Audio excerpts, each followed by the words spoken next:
Hello everyone. स्वागत है आपका आज के इस वीडियो में। तो ये जो वीडियो है ये हमारा जनवरी से दिसंबर तक जो मैंने करंट अफेयर्स का सीरीज स्टार्ट किया है उसका दूसरा पार्ट है। ठीक है। और ये जो है फरवरी 2025 के जितने भी बिहार से रिलेटेड इंपॉर्टेंट न्यूज थे ये सभी इस वीडियो में हम कवर करेंगे। ठीक है। तो अपना आज का डिस्कशन स्टार्ट करते हैं। पहला जो हमारा फर्स्ट जो इम्पोर्टेंट न्यूज था, ये जो केंद्रीय बजट पेश किया गया था 2025, उसमें बिहार के लिए जो है बहुत सारे ऐसे इंपॉर्टेंट आवंटन किए गए थे। ठीक है। और कौन कौन से इंपॉर्टेंट आवंटन थे, बिहार को क्या क्या चीजें दी गई थी 2025-26 के बजट में, ये हम लोग डिस्कस करते हैं। पहला जो है कृषि और खाद्य प्रसंस्करण यानी एग्रीकल्चर और फूड प्रोसेसिंग के क्षेत्र में जो है बिहार को सेंट्रल गवर्नमेंट के द्वारा बहुत सारे अच्छी स्कीम्स दी गई थी। पहला जो हमारा इंपॉर्टेंट था, जो बिहार को दिया गया था, ये था एक मखाना बोर्ड का गठन करने का प्रस्ताव। ठीक है। इसके अंदर क्या है, जो केंद्र सरकार ने जो है एक बिहार में एक समर्पित डेडिकेटेड मखाना बोर्ड स्थापना करने के लिए प्रस्ताव रखा है। तो जब निर्मला सीतारमन जी बजट पेश कर रही थी, उसमें जो है आपको जैसे कि पता होगा कि बिहार जो है लगभग 70 to 80% टोटल प्रोडक्शन जो इंडिया में होता है मखाना का, वो 70 से 80% जो है वो बिहार से ही होता है, मिथिला रीजन से। इसको देखते हुए जो है ये केंद्रीय बजट में प्रावधान किया गया है कि एक डेडिकेटेड जो है मखाना बोर्ड का गठन किया जाए, जिसका काम क्या होगा, प्रोसेसिंग करना, मखाना का उत्पादन करना, उसके बाद उसकी मार्केटिंग करना, जिससे कि वहां के किसानों को संगठित करने और उनकी आय बढ़ाने में मदद देगा। ठीक है। तो ये हमारा मखाना बोर्ड का एस्टेब्लिशमेंट करना था। उसके बाद जो है एक निफ्टेम की स्थापना करना है। निफ्टेम क्या, आपका निफ्टेम का फुल फॉर्म अगर देखें तो ये आपका national national institute of food technology entrepreneurship and management. ठीक है। मैनेजमेंट यानी कि राष्ट्रीय खाद्य प्रौद्योगिकी उदयमशिला एवं प्रबंधन संस्थान गठन करता है। ठीक है। तो एक बजट में यह भी प्रावधान था कि भाई एक बिहार में जो है निफ्टेम की स्थापना की जाए। ये क्या करेगा, तो ये आपका जो है कृषि के क्षेत्र में या खाद्य प्रसंस्करण यानी कि फूड प्रोसेसिंग के क्षेत्र में ये रिसर्च शोध करेगा और इंटरप्रेन्योरशिप को बढ़ावा देगा। तो ये कृषि और फूड प्रोसेसिंग से रिलेटेड ये बिहार बजट में प्रावधान किए गए थे। सिंचाई की बात करें तो सिंचाई में भी जो है बजट में बिहार के लिए बहुत ही अच्छे प्रावधान किए गए थे, जिसमें जो मोस्ट इंपॉर्टेंट था वो कोसी नहर परियोजना का के बारे में है। उस परियोजना के अंतर्गत जो कोसी नहर है उसको ईआरएम के द्वारा, ईआरएम विधि के द्वारा इसको जो है इस पे विकास कार्य किए जाएंगे। ईआरएम क्या है, ईआरएम सिस्टम एक तरीके के मान ले तो एक्सटेंशन यानी कि विस्तार करना है। तो कोसी नहर का विस्तार करना। ठीक है। ईआरएम मॉड्यूल पे काम करेगा, एक्सटेंशन करना है इसका यानी कि विस्तार करना है। ठीक है। उसके बाद इसका रिनोवेशन करना है यानी कि नवीनीकरण करना है, नवीनीकरण। उसके बाद मॉडर्नाइजेशन यानी कि इसका आधुनिकरण करना है। ठीक है। आधुनिक। ठीक है। तो ये कोसी नहर जो है, अगर आप लोग को पता हो बिहार का शोक भी कहते हैं कोसी नदी को, तो कोसी नदी पे जो है कोसी नहर परियोजना का ईआरएम मॉड्यूल के तहत इसका विस्तार करना है, इसका विकास करना है। उसके बाद बाढ़ नियंत्रण को लेकर के, जैसा कि आप लोग को पता है जो नॉर्दर्न बिहार है, ये अगर हम लोग रफली देखें तो ये बिहार का मैप है। ये बीचों बीच जो है गंगा नदी फ्लो करती है। तो नॉर्दर्न बिहार जो है हमेशा फ्लड प्रोन एरिया है, यानी कि ज्यादा बाढ़ आती है। उसको देखते हुए बाढ़ नियंत्रण से संबंधित भी इस बजट में प्रावधान किया गया है, जिसके अंतर्गत जो है 11,500 करोड़ बजट से इसमें जो है अलग अलग परियोजना को क्रियान्वयन किया जाएगा आने वाले भविष्य में बाढ़ को नियंत्रण करने के लिए। आगे बढ़ते हम लोग। आगे देखिए, इंफ्रास्ट्रक्चर और एयरपोर्ट से भी बहुत सारे इस बजट में प्रावधान किए गए हैं, जिसमें जो है एक नए ग्रीनफील्ड एयरपोर्ट का जो है नया बनाने का प्रावधान किया गया था। तो इसमें जो है निर्मला सीतारमन जी ने बोला था कि एक जो है अभी एक नया बिहार में एक नया ग्रीन फील्ड हवाई अड्डे का निर्माण किया जाएगा। अगर मैं आप लोगों को बात करूं तो ग्रीन फील्ड हवाई अड्डे से आप लोगों का मतलब क्या है? यह एक प्रकार का ऐसा हवाई अड्डा होता है जो पूरी तरह से नया बना हो, ठीक है। मतलब एक नया जगह को एक्वायर किया गया, जहां पहले एयरपोर्ट था ही नहीं, तो एक नया जगह को एक्वायर किया जाएगा। उसके बाद वहां से नए सिरे से एक नए एयरपोर्ट का निर्माण किया जाएगा, ठीक है। यानी कि उसी को हम लोग बोलते हैं ग्रीन फील्ड हवाई अड्डा, यानी कि टोटली नया नया जमीन एक्वायर करके और नए सिरे से वहां पे एक एयरपोर्ट को एस्टेब्लिश करना, ये ग्रीनफील्ड हवाई अड्डा। तो ये जो है बिहार में नए ग्रीनफील्ड हवाई अड्डा बनाने की घोषणा की गई है। उसके बाद एयरपोर्ट से ही रिलेटेड जो है, जो मौजूदा पटना हवाई अड्डा है उसकी क्षमता का विस्तार करने का भी प्रस्ताव किया गया है। इसके परिणाम स्वरूप जो बिहटा है, जो पटना से चिपका हुआ शहर है, पटना से लगे उसमें नए हवाई अड्डे का विकास करने का भी प्रावधान इस बजट में किया गया था। उसके बाद शिक्षा और स्किल कौशल विकास में भी जो है इस बजट में प्रावधान किए गए थे, जिसके अंतर्गत जो है पटना आईआईटी का विस्तार किया जा रहा है, ठीक है। उसमें जो है जो रेसिडेंशियल एरिया है, हॉस्टल्स वगैरह की भी क्षमता और सीट्स बढ़ाने की बात की गई है।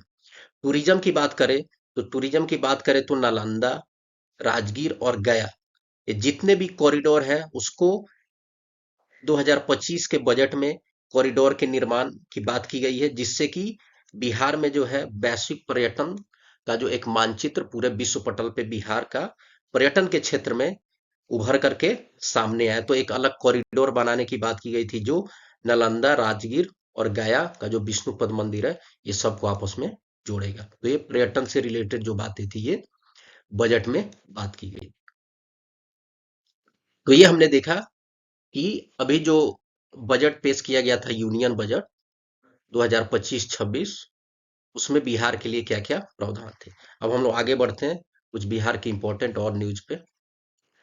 तो ये न्यूज है आपका लखीसराय संग्रहालय के बारे में, ठीक है। लखीसराय संग्रहालय, तो ये 6 फरवरी 2025 को बिहार के मुख्यमंत्री ने लगभग 35-36 करोड़ रुपए की लागत से लखीसराय संग्रहालय का निर्माण किया गया था। उसका उद्घाटन 6 फरवरी को सीएम नीतीश कुमार जी के द्वारा किया गया, ठीक है। अगर उसकी थोड़ी हम लोग डिटेल में बात करें तो ये बिहार का दूसरा सबसे बड़ा संग्रहालय होगा, ठीक है। एक तो पहला कहा है, ये पटना में स्थित है, पटना म्यूजियम आप लोगों को पता होगा।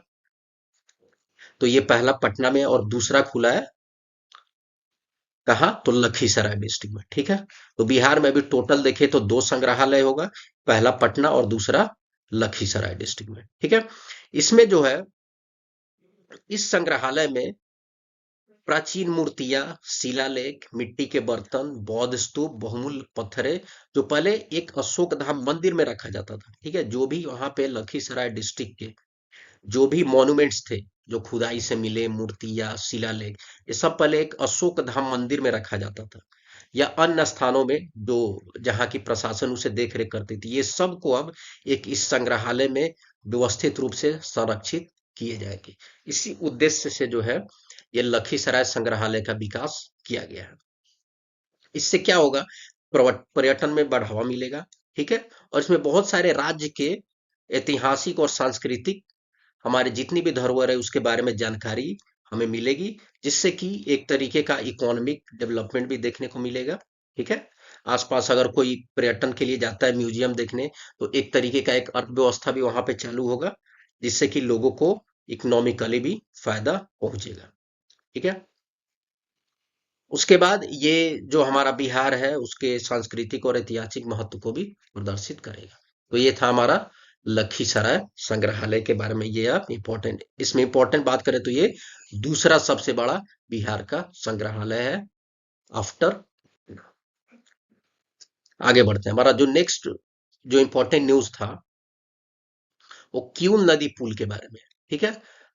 तो हाल ही में जो है मुख्यमंत्री के द्वारा 49 करोड़ रुपए की लागत से बने बेली ब्रिज, जो कहाँ बना है, किऊल नदी पे, उसका शिलान्यास किया गया, ठीक है। तो न्यूज ये है। वैसे अगर हम देखें तो लखीसराय को जोड़ने वाले बहुत सारे ऐसे पुल हैं, ठीक है। लेकिन जो बेली ब्रिज बना है, जो अभी ये न्यूज में ही था, ये इंपॉर्टेंट है। जो क्या है, लखीसराय को जमुई से जोड़ती है, इसलिए ये इंपॉर्टेंट न्यूज बन जाता है हम लोग के लिए, वो जानना जरूरी है। ठीक है, तो 49 करोड़ की लागत से जो है क्यूल नदी पे, और ब्रिज का नाम क्या है, बेली ब्रिज। ठीक है, क्या करेगी, लखीसराय को जोड़ने का काम करेगा। ये हमारे लिए न्यूज इतना ही इंपॉर्टेंट है, लेकिन इस न्यूज में जो सबसे ज्यादा इंपॉर्टेंट है, ये हम लोग जानेंगे क्यूल नदी के बारे में। ठीक है, तो क्यूल नदी के बारे में जाने, ये देखिए, ये आपका मैंने बिहार का मैप यहाँ पे डाला है, ये आप लोग देख लेंगे, ये क्यूल नदी। ठीक है, ये क्यूल नदी यहाँ फ्लो।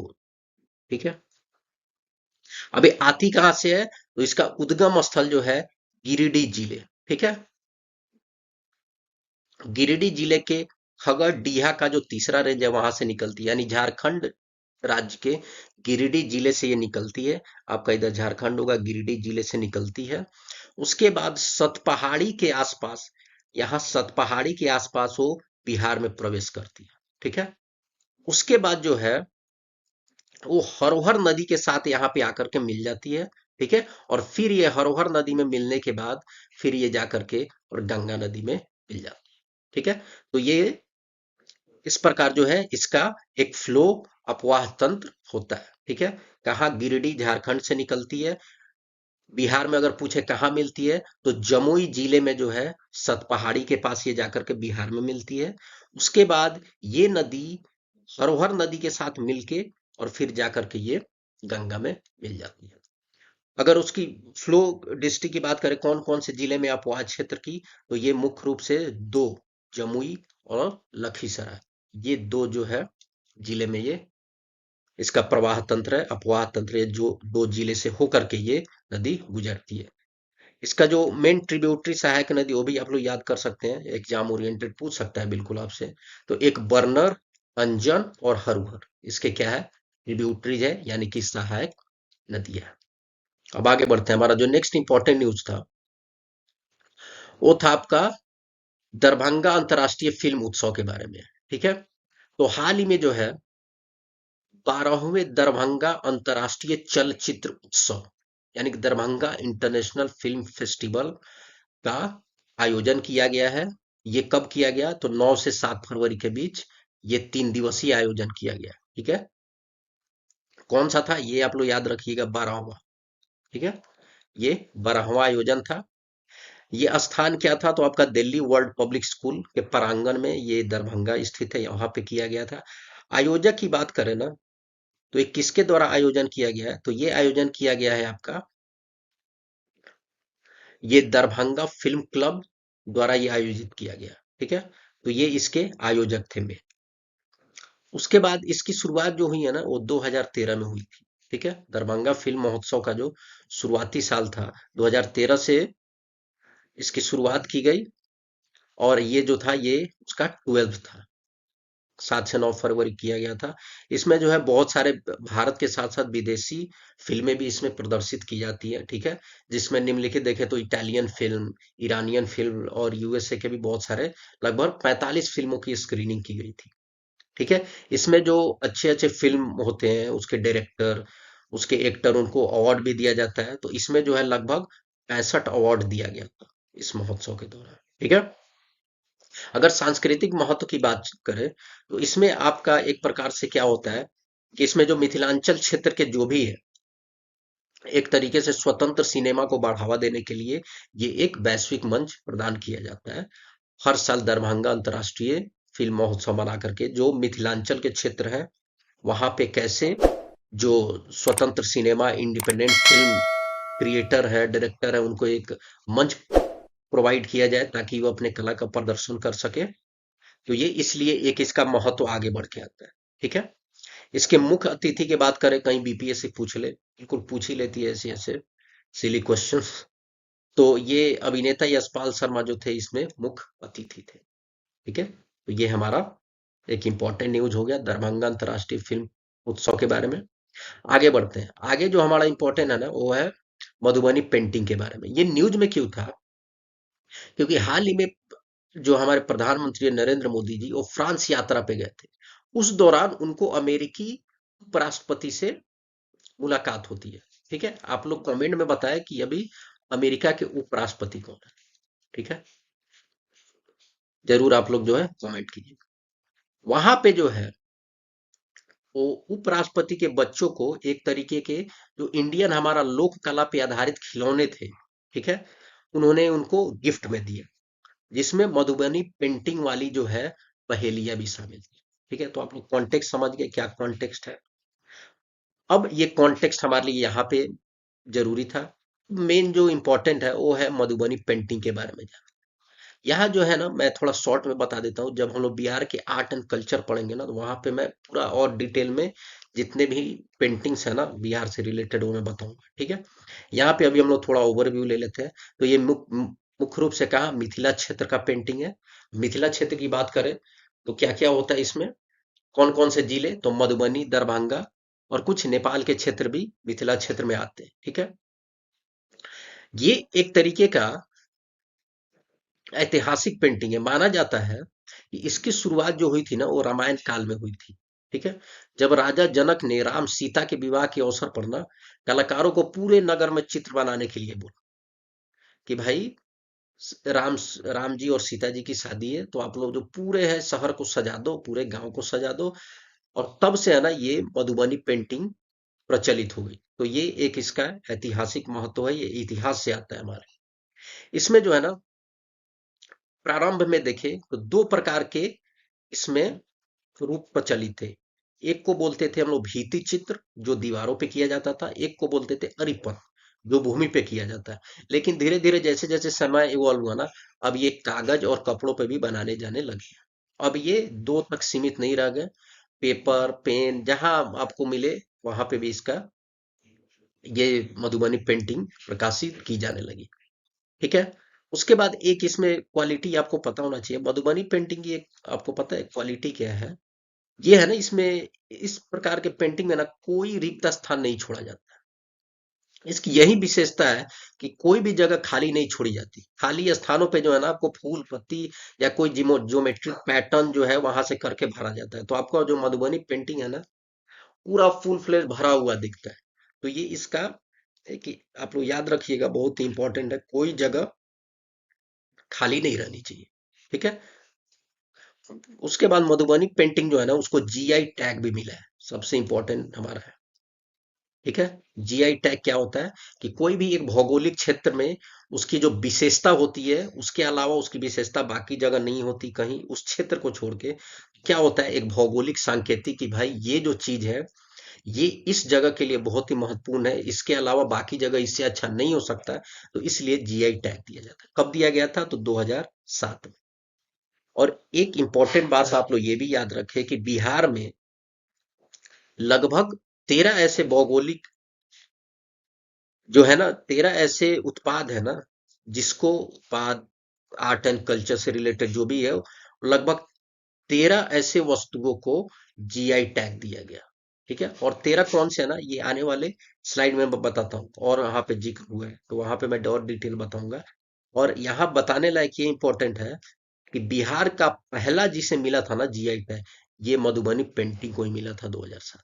ये इंपॉर्टेंट फैक्ट मैं बताना चाह रहा हूँ। ठीक है, तो टोटल कितना है बिहार के पास जीआई टैग होल्डर, बिहार 13।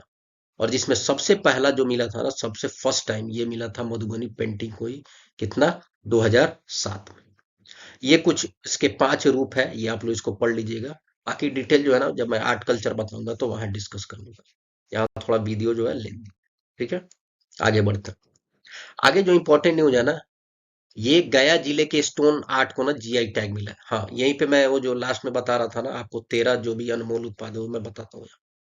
तो एक और जीआई टैग जो है वो सुशोभित किया गया है बिहार को, वो आपका क्या है, तो टोटल अब 14 हो जाएंगे। ठीक है, 13 पहले के और प्लस इसको एक मिला है तो ये हो गए 14। तो ये कौन सा स्टोन आर्ट है, कहाँ का है, तो मेन रूप से है ना ये गया जिले का एक नीमचक बथानी प्रखंड है।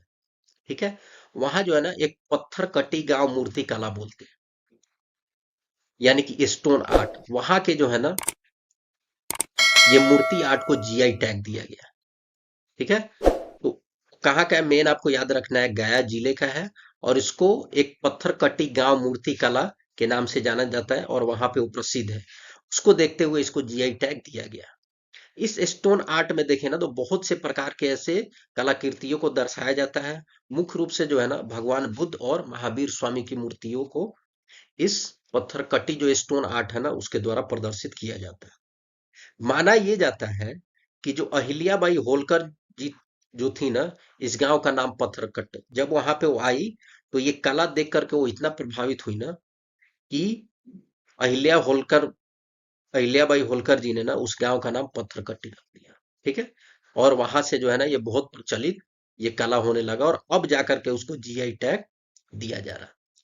तो जैसे मैंने बोला था पहले जो 13 ऐसे है ना प्रोडक्ट जिसको बिहार में जीआई टैग मिला है और प्लस ये एक 14, तो बाकी 13 कौन से देखिए आप लोग। तो मधुबनी पेंटिंग हो गया, शाही लीची मुजफ्फरपुर का, जर्दालू आम भागलपुर, मगही पान कतरनी चावल भागलपुर के, मिथिला का मखाना, सिलाव का खाजा आपका नालंदा, भागलपुरी सिल्क, सिक्की घास से बने सामान, खटवा एप्लिक एक हैंडीक्राफ्ट है आपका। ठीक है। हैंडीक्राफ्ट यानी कि शिल्प कला है ये एक, खटवा एप्लिक। उसके बाद एक सुजनी कला है। ठीक है। एक मरचा चावल और मंजूसा कला जो एक है चित्रकला से लिए। तो ये टोटल 13 और एक ये मिल गया, टोटल कितने हो गए 14। तो टोटल अभी 14 प्रोडक्ट को जो है जीआई टैग मिला है। नेक्स्ट आगे बढ़ते हैं हम लोग। जो हमारा नेक्स्ट न्यूज है ना वो 38वें राष्ट्रीय खेल से संबंधित है। इंपॉर्टेंट न्यूज ये है कि बिहार जो है ना इसमें 25 साल बाद राष्ट्रीय खेलों में कोई स्वर्ण पदक जीता है, इसलिए ये खबर इंपॉर्टेंट बन जाती है। ठीक है। तो 25 साल लग गए बिहार को एक स्वर्ण पदक जीतने में। और ये स्वर्ण पदक किस खेल में आया है? तो अगर हम लोग बात कर रहे हैं ना तो ये स्वर्ण पदक खेल का नाम है आपका लॉन बॉल्स। ठीक है। और ये लॉन बॉल्स का जो प्रतियोगिता था ना वो महिला ट्रिपल इवेंट था, यानी कि 3 प्लेयर इसमें पार्टिसिपेट करते हैं। और प्लेयर्स कौन थे? तो ये एक थी खुशबू कुमारी, निखत खातून और पायल प्रीति। ये तीनों ने ना गोल्ड मेडल बिहार को जिताया है। बहुत बहुत कॉन्ग्रेचुलेशन उनको। और जो फाइनल मुकाबला था ना ये पश्चिम बंगाल से था। और ये बहुत ही इंटरेस्टिंग मैच था आपका, नेल बाइटिंग गेम, जिसमें 15-14 से जो है ना वो बिहार ने जीता। ठीक है। तो ये इंपॉर्टेंट न्यूज हो गया। इसमें और थोड़ा बात कर लेते हैं, ये इंपॉर्टेंट न्यूज बन जाता है, बिल्कुल बीपीएससी पूछ लेती है। टोटल कितने पदक मिले थे? 12। टोटल मेडल 12, जिसमें एक गोल्ड था स्वर्ण पदक, 6 सिल्वर थे रजत, और उसके बाद जो कांस्य था ना वो 5 था, यानी ब्रॉन्ज 5 मिले थे। उसके बाद रैंकिंग की बात करें ना तो टोटल जो था ना बिहार जो पद तालिका जो टेबल रैंकिंग थे ना मेडल की उसमें 29वें स्थान पे था। कितना? 29 प्लेस पे था। इसमें पूरा आपका जो स्टेट है और प्लस यूटी जे सब मिला करके ये टेबल की रैंकिंग जारी हुई थी और उसमें जो है बिहार 29वें स्थान पे। ठीक है। अगर आप लोगों को लगा भाई 28 ही राज्य है तो कैसे 29, तो इसमें यूटी भी इंक्लूडेड थी। ठीक है। और कुछ इंपॉर्टेंट फैक्ट इसमें जानने का पता है क्या है? ये जो 38वें राष्ट्रीय खेल ये कहाँ हुआ था? तो ये इंपॉर्टेंट है, ये हुआ था उत्तराखंड राज्य में, और 2 जगह देहरादून और ऋषिकेश में खेला गया था। इसके शुभंकर की बात करें जो मैस्कॉट होता है, ये भी एग्जाम पॉइंट ऑफ व्यू से इंपॉर्टेंट होता है, तो ये मौली। ठीक है। एक हिमालयन पक्षी है, मौली के नाम पे ये शुभंकर रखा गया। आगे बढ़ते हैं हम लोग। आगे का जो एक बिहार में जो है ना नए एयरपोर्ट को मंजूरी मिल गई है। किसके द्वारा? तो ये एयरपोर्ट अथॉरिटी ऑफ इंडिया यानी कि भारतीय विमानपत्तन प्राधिकरण के द्वारा ना बिहार में नया एयरपोर्ट बनाने की मंजूरी मिल गई है। ठीक है। जिसकी कुल बजट कितनी है? कुल बजट रखा गया 1413 करोड़। और ये एक रशियन और इंडियन का ज्वाइंट वेंचर होगा, यानी संयुक्त रूप से ये बनाया जाएगा, जिसकी लागत है ना, जिसकी लागत आपकी होगी, जो टोटल टर्मिनल में खर्च होंगे 559 करोड़ रुपए। उसके बाद एक टारगेट रखा गया कि भाई मार्च 2027 तक के इसको खत्म कर देना है।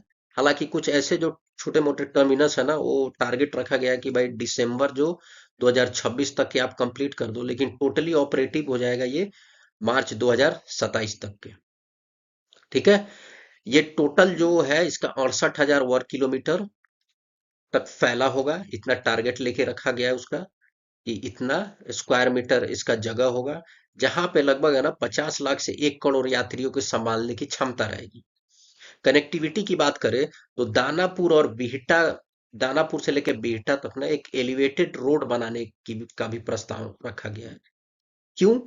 क्योंकि लंबे ट्रैफिक को देखते हुए ना एक सीधा दानापुर से बिहटा के लिए ना एक एलिवेटेड रोड बनाया जाएगा, जो कि कितना होगा, 21 किलोमीटर लंबा होगा, जो 2000 करोड़ लागत से बनने वाली है। ये किस लिए? तो कनेक्टिविटी में सुधार हो भाई, जो ट्रैफिक जैम वगैरह रहते हैं वो सब ना हो, उसको देखते हुए भी ये कनेक्टिविटी में सुधार के लिए एलिवेटेड रोड का भी प्रस्तावना है। तो ये उसके बारे में। अगर बिहार की एक इंपॉर्टेंट फैक्ट मैं आपको बताऊं, तो बिहार में एयरपोर्ट्स की बात करें ना, कि टोटल कितने एयरपोर्ट है, अगर आप लोग के ध्यान, अगर क्वेश्चन उठे मन में भाई टोटल कितने हैं बिहार में एयरपोर्ट, तो उस मामले में थोड़े हम लोग काफी पीछे हैं। अगर देखें ना पूर्णतः क्रियाशील यानी टोटली ऑपरेटेड अभी काम कर रहे हैं, तो वो चार ही है, जिसमें पटना, गया, दरभंगा और पूर्णिया हो। अगर निर्माणाधीन की बात करें जो अभी बन रहा है, वो 11+ है। ठीक है, जिसमें आपका बिहटा, मुजफ्फरपुर, राजगीर, भागलपुर, रक्सौल, ये सब जो चीजें हैं ना, ये आपका निर्माणाधीन ही है। तो अभी फुल्ली ऑपरेटेड चार ही है, और 2028 तक लक्ष्य रखा गया है कि भाई टोटल कम से कम 15 तो कर दो। तो चार तो है और 11 अभी बन रहा है। तो ये सभी जो है ना 2028 तक लक्ष्य रखा गया है कि कंप्लीट करने का, कि एटलीस्ट 15 एयरपोर्ट हो, जिससे आवाजाही में जो है ना बिहार वासियों को थोड़ी सुविधा मिल सके। आगे बढ़ते हैं। आगे जो हमारा नेक्स्ट इंपॉर्टेंट न्यूज है ना, ये हाल ही में संपन्न हुए ना एक वुमेन्स विश्व चैंपियनशिप के बारे में। ये ऑर्गेनाइज किया गया था ना, ये ऑर्गेनाइज किया गया था मुजफ्फरपुर जिले में। ठीक है, और गेम का नाम क्या है ना, वुमेन्स विश्व चैंपियनशिप 2025। तो इंपॉर्टेंट तो ये है, बीपीएससी पूछ ले कि भाई किस जिले में ऑर्गेनाइज किया गया था, तो मुजफ्फरपुर। ठीक है, मुजफ्फरपुर में। इसका उद्देश्य था ना कि महिलाओं के बीच विश्व विश्व जो खेल है ना उसको बढ़ावा मिले। ये आयोजन किया गया था जिला खेल विभाग, ये उतने राज्य स्तर पे उतना उसका पार्टिसिपेशन नहीं देखा गया था। ये जिला के ही लेवल पे ना जिला खेल विभाग और बिहार विश्व एसोसिएशन के द्वारा, ये दोनों के मिल के द्वारा ये आयोजन किया गया था। और इसमें मुजफ्फरपुर की टीम ने शानदार परफॉर्मेंस करते हुए ये ओवरऑल खिताब जीता। थोड़ी हम लोग जानते हैं ना कि ये विश्व जो है ना, वो विश्व कौन सा गेम है। ठीक है, तो मैं आपको बताता हूँ। ये जो है ना एक प्रकार का एक चीनी मार्शल आर्ट है। ठीक है, क्या है? चीनी मार्शल आर्ट। ये दो तरीके से खेला जाता है, एक जिसमें ताउलो का यूज किया जाता है और एक सांडा। ठीक है, ये आपका देखिए, ये जो पिक्चर है ना, ये ताउलू को बता रहा है। ये आपको स्टिक दिख रहा है ना, ये ताउलू होता है। तो ये लेकर के ये एक इधर प्लेयर होगा और इधर होगा, ताउलू लेकर के फिर आपस में कंपटीशन करेंगे। और दूसरा सांडा होता है। तो सांडा क्या होता है? ये ग्लोव्स हेलमेट वगैरह पहन के और फिर आपस में लोग लड़ेंगे। तो ये दो तरीके से जो है इस विश्व को खेला जाता है। कभी कभी इसको कुनफू भी कहा जाता है। ठीक है, ये आमतौर पर जो है चीनी मार्शल आर्ट को प्रदर्शित करता है। और बिहार, ये जो अभी मुजफ्फरपुर में आयोजन हुआ था ना, इसमें बिहार के कई खिलाड़ियों को जो अंतर्राष्ट्रीय स्तर पर अपनी पहचान उन्होंने बनाई। तो ये हमारा विश्व के बारे में हो गया। नेक्स्ट जो है ना, नेक्स्ट आपका भारतीय नकली नोट की छपाई को लेकर के अभी जो है ना हाल ही में जो राजस्व खुफिया निर्देशालय यानी कि डायरेक्टरेट ऑफ रेवेन्यू इंटेलिजेंस, उसने जो है ना बहुत जगह ऐसे छापा मारा, और उसमें पाया कि बहुत सारे ऐसे मॉड्यूल है ना जो कि इंडियन करेंसी की नकली छपाई कर रहे हैं। और इसमें देखा गया ना कि लगभग ऐसे 7 मॉड्यूल को गिरफ्तार किया गया। ठीक है, और ये बिहार से कैसे रिलेटेड है, क्योंकि बिहार का जो ईस्ट चंपारण जिला है ना, ईस्ट चंपारण यानी पूर्वी चंपारण, जिसका हेडक्वार्टर मोतिहारी है, वहां से जो है ना एक पतौरा गांव से ये छापेमारी की गई ना, जहां से नोट छापने वाले मशीन, जाली जाली नोट, भारी मात्रा में, मतलब जो स्पेशलाइज्ड पेपर होते हैं विशेष कागज करके, प्रिंटर, ये सब जब्त किया गया। तो क्योंकि ये मोतिहारी से भी अरेस्ट किया गया, इसलिए बिहार के लिए ये बिहार के न्यूज में ये कवर किया जा सकता है। तो ये तो हो गया कि ये न्यूज में क्यों था। हमारे लिए इंपॉर्टेंट है ना, थोड़े इसके बारे में बात कर लेते हैं कि व्हाट इज ऑल अबाउट राजस्व खुफिया निर्देशालय यानी कि डायरेक्टरेट रेवेन्यू इंटेलिजेंस। ये एक है ना, एक प्रीमियर एंटी स्मगलिंग इंटेलिजेंस यानी कि तस्करी विरोधी खुफिया एजेंसी है, जिसका काम क्या है, ये इन्वेस्टिगेशन करती है यानी कि जांच करती है, और जो भी स्मगलिंग से रिलेटेड चीजें हैं उसके संचालन के लिए ये एक विशेष डिपार्टमेंट बनाया गया। ठीक है, तो ये क्या है, एक एंटी स्मगलिंग इंटेलिजेंस ब्यूरो है जो इन्वेस्टिगेशन ऑपरेशन करती है। उसके बाद इसका इतना ही काम नहीं है, इसके अलावा भी इसका काम है ड्रग, सोना, हीरे, इलेक्ट्रॉनिक्स, विदेशी मुद्रा और नकली भारतीय मुद्रा सहित वस्तुओं के तस्करी को भी रोक लगाना। अगर ये बात करें तो भाई ये जो डीआरआई है ना, ये डीआरआई जो डिपार्टमेंट वो काम करती है आपका वित्त मंत्रालय के अंदर। ठीक है, यानी कि ये काम करती है आपका मिनिस्ट्री ऑफ फाइनेंस। तो मिनिस्ट्री ऑफ फाइनेंस के अंदर एक डिपार्टमेंट होता है जिसको बोलते हैं राजस्व विभाग यानी कि रेवेन्यू डिपार्टमेंट। ठीक है, डिपार्टमेंट ऑफ रेवेन्यू। और डिपार्टमेंट ऑफ रेवेन्यू का जो सेक्शन है ना, इनडायरेक्ट टैक्सेस एंड कस्टम यानी केंद्रीय अप्रत्यक्ष करों और सीमा शुल्क, इसके अंदर ये काम करती है।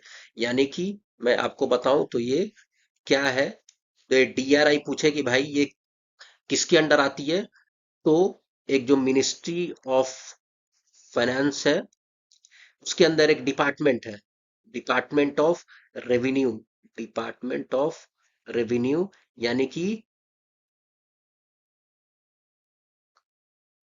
डिपार्टमेंट ऑफ रेवेन्यू, और उसके अंडर जो है अप्रत्यक्ष कर एवं सीमा शुल्क यानी कि इनडायरेक्ट टैक्स एंड कस्टम, इसके अंडर जो है ये डीआरआई काम करते हैं। जिसका काम क्या है भाई, इसका काम है ड्रग, सोना, हीरे, इलेक्ट्रॉनिक, जो भी है आपका तस्करी विरोधी चीजें, जो तस्करी हो रहा है उसके विरोधी काम करना, और जो भी इसके